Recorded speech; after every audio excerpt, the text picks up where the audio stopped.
leen fàtte abonné ci seen chaîne Mak TV te activer cloche de notification boobee ngeen di seen ci seen écran. Ils sont venus pour déguerpir, soi-disant que c'est une décision de justice. Mais jusqu'à 2 fois, on a été en audience, ñu débouté leen fu ñu jaar bu ñu ñoom seen côté ñu débouté ñu ñoom ñoo ko xam Sénégalais yi xam nañ waaw. Je ne vais pas incriminer ici des gens, mais ils sont passés outre la justice pour avoir le dessus sur nous et aujourd'hui on est victime de leur déguerpissement. Cependant man ku may joxoñ mooy général Biram Diop. Biram Diop c'est celui qui est derrière tout ce déguerpissement. Ndax avant lui il y avait d'autres généraux qui ont pris en cours ce problème. En l'occurrence général Cheikh Diop. Voilà un général qui est humain, un vrai père moo jaboote ñëpp. Bu mu ñëwee ba ñu présenté ko dossier bi mu ouvrir des négociations mooy yi ngay dégg négociations yi ngay dégg chaque pays moo ko ouvrir mais malheureusement celui qui était censé de nous protéger qui était Biram Diop moom moo ñu indi tey tolof bii moom moo xam nag lu tax il a ses galons mais nous on a Dieu en dehors de ce que nous avons on a Dieu. Dieu est toujours du côté des faibles. Jusqu'à présent on ne désarme pas yàlla rek la ñu yaakaar waaw. Aviateur commandé directement par l'actuel chef d'état-major Biram Diop. On a servi plusieurs années ensemble. Bu nekkee tey général ginnaaw yàlla bu nekkee tey général ginnaaw yàlla ñun ñii ñu dak ci kër yi bokk nañu ci parce que armée lu ñuy wax golo de liggéey baabu ndi dund moom moo xew ci armée. On travaille mais c'est eux qui avancent et c'est eux qui sont honorés. Mais il n'a pas plus de mérite que nous, il n'a pas plus de mérite que moi. Moi je suis un handicapé. J'ai fait un accident de travail qui m'a valu aujourd'hui le bras. Voilà ce qu'on est en train de me récompenser. Vous avez vu hier à Diakarlo, j'ai écouté un petit colonel, je veux dire un petit colonel qui était vraiment mon ami. Mais à partir d'aujourd'hui, je ne suis pas son ami. Je ne me considère plus comme étant son ami. Parce que quand il va jusqu'à dire qu'on ne mérite pas les 800 millions que Macky Sall avait proposé, et ça c'est, nous on tient ça avec des pincettes, hein. On le prend avec des pincettes. Je le nomme nommément, je le cite nommément, Kisma Sow, colonel Kisma Sow. Su demee ba ne ñun bu déggu président bi bu ko dëggaloon bu ñu jox 800 millions yi. Ça fait que refléter ce qu'il est. Le cœur, son intérieur, son moi, c'est ce qu'il est en train d'extérioriser. Moom la wone aduna ñëpp. Mais le Sénégal apprécie. Le Sénégal apprécie. On était de même corps. Il m'a commandé aussi directement. Je l'ai toujours obéi.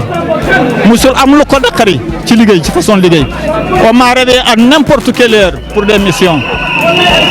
À n'importe quelle heure dugg na Kamba génn naa Kamba léeg-léeg dañuy fanaan ci Kamba pour ensuite retravailler le lendemain. Voilà ce que l'armée nous a payé. Et je dis l'armée parce que c'est le général aujourd'hui qui coiffe toute l'armée. Biram Diop devait pouvoir arrêter cette procédure judiciaire. Defu ko mënoon na bàyyi mu jàll parce que nous on est déjà vieux. On est déjà vieux. Ce qu'on a investi dans nos maisons, c'est parce que gars yi ñoo ñu joxoon yaakaar.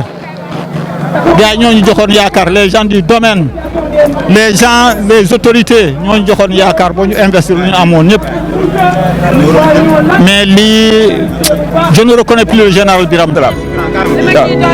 kii sama borom kër la li ñuy wax ni yëpp dama koy déggal n'importe quelle heure jësti nañ ko Kisma Sow moomu daje na ak moom du benn yoon di ñaam mu ngi mën a baal ñu àq ndax li ñuy def sa jëkkër metti na amuñu vie de famille amuñu dara ba ñu retraité ñu leen di teg lu mel nii mais damay wax tey président de la république fi mu far xam nañ ko ndax bu nee ba comico moomatul terme sud moomatul jox na ko armée mooy comico bu mu ñu sonal xam na bu baax li mu def ñun nag ragaluñu dara na def lu ko ne tey xam nañu ab Macky Sall fu mu féete na fu mu war a féetale nag te lépp dina leer di si ay temps déjà commencé nañu xam lu tax ñu bëgg suñu site boobu déjà document yaa ngi génn de partout bu neexee yàlla lépp dina leer di ngeen xam ci ban Sénégal la ñu nekk tey foofu laa yàmmul pour dolli. terminer par rapport à. lu may terminer je m'adresse personnellement au général Biram Diop. Biram Diop il faut revoir vos esprits Biram Diop na nga doon pape na nga doon pape ñun say élément la ñu woon même si c'est un jour on t'a rendu service même si c'est un jour mission day jàmp avion baa ngi ni panne mais avant le décollage dañuy fexe ba avion bi nekk opérationnel mu dem récompense bi du man la ñu récompenser moom Biram Diop la ñu récompenser moom doon tey général s'il est aujourd'hui général à cette station c'est grâce à nous qui étions ses subordonnés directs ses techniciens on a fait les mêmes écoles on se connaît tous on connaît les capacités de chacun les mêmes écoles ñun ñoo ko fréquenté les mêmes avions ñun ñoo ko fréquenté donc on connaît la capacité de chacun mais situation bi ku ma ne woon Biram Diop dana ma ko tagg tey dinaa ko weddi ndax man ak moom xamante nañu bu baax am na fu ñu jaar élément air ci moom la ñu yaakaaroon pour ñu am kër yi élément air ci Biram Diop la ñu yaakaaroon bu ñëwee dana mën a saafara lii maa ngi remercier Barthélémy Diaz bu baax le maire de Ouakam et le maire de Mermoz Barthélémy je dis que c'est le maire de Ouakam parce que nous on est administré par Samba Bathily qu'on n'a pas vu et qu'on n'a pas entendu on l'a même pas senti Barthélémy moo ñu taxawal Barthélémy Diaz bu duloon tey Barthélémy Diaz bon gàcce bi dana gën a ñaaw fii moo ñu indi teguñu jox ñu lekk jox ñu naan fajuñu parmi nous il y a des malades c'est Bathily c'est Barthélémy qui est en train de nous soigner tout ce qu'on a comme aide c'est grâce à lui Barthélémy lépp lu mu bëgg yàlla na ko yàlla sottil ba mu am ko lépp lu mu xalaat ci politique am yàlla na ko yàlla aar yàlla jox ko Guy Marius Sagna voilà un patriote moom dénk nañ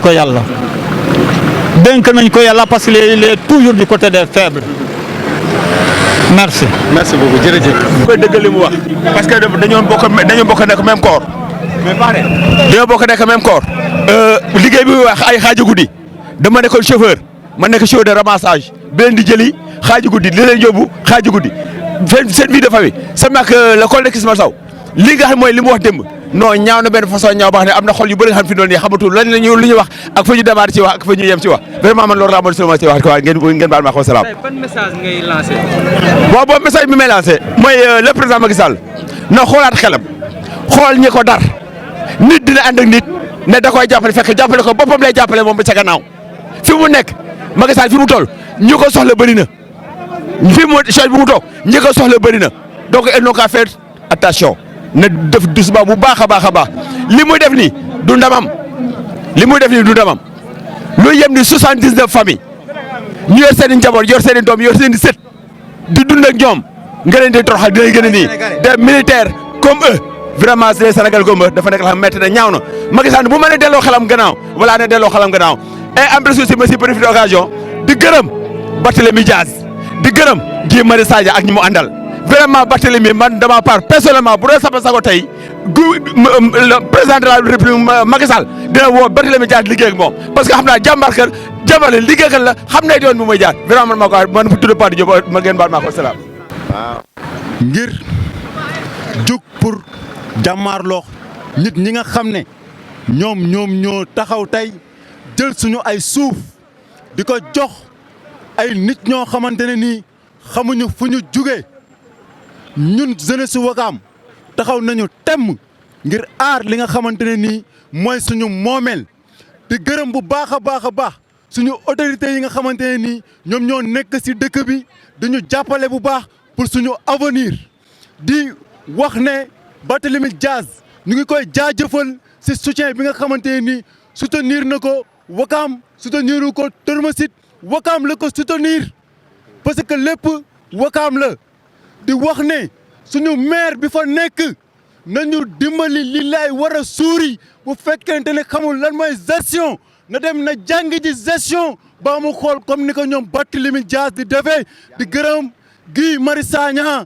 di gërëm nag suma papu bopp di gërëm suma maam professeur di gërëm suma papu bopp Badulaay Ndoy ak mboolem ñu ñu àndal di taxawu population Wakam di leen jaajëfal yéen journalistes yi yéen tamit di ñaanal tamit suñu kilifa bi nga xamante ne nii moom la ñu téye nañu ko bàyyi parce que dëkk bi am na yoon dëkk bi am na loi nañu bàyyi Ndiogou Gueye nañu bàyyi Ndiogou Gueye te tey jii nii bu ñu ko libéré wul tey jii nii dinañu gis li nga xamante ne nii tey jii nii moom moo gën a ñaaw tey li am fii tey sonn nañu bàyyi nit ñi ñu ngi leen jaajëfal di leen gërëm merci beaucoup. bu leen fàtte abonné ci seen chaîne Mak TV te activer cloche de notification boobee ngeen di seen ci seen écran.